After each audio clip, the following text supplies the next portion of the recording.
I've heard about the Shroud of Turin.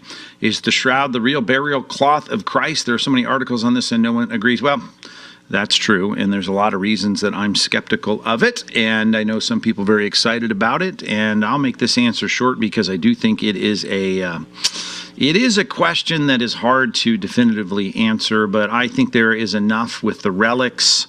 And a relic is something that the Catholic Church has stated will give some kind of special connection of God's grace to you as you connect with it, as you go to the church that houses it. And I'm willing to say that most of the time we're pretty safe to say that there should be a large amount of skepticism you have about things like the Shroud of Turin. The Shroud, by the way, of Turin, if you don't know what that is, I think it's still housed in Turin. I don't know, that's where it was housed for a long time.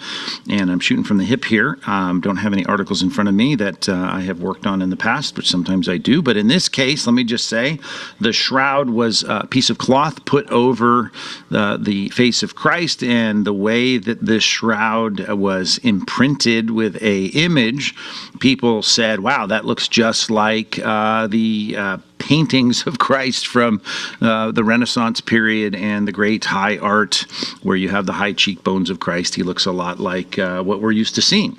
Well, what we're used to seeing is what the imaginations of the artists had put together 12, 13, 1400 years after Christ. So it doesn't impress me at all that what we see imprinted on the shroud is a burn-in of some kind of image that looks like pictures that we've seen of Christ, because no one knows what Christ looks like.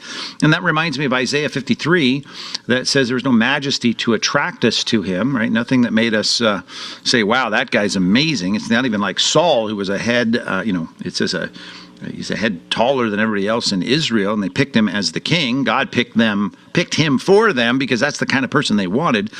There wasn't in the four biographies of Christ, Matthew, Mark, Luke, and John, even a reference to what he looked like. So we don't know what he looked like. And that is important for us to realize, that we don't know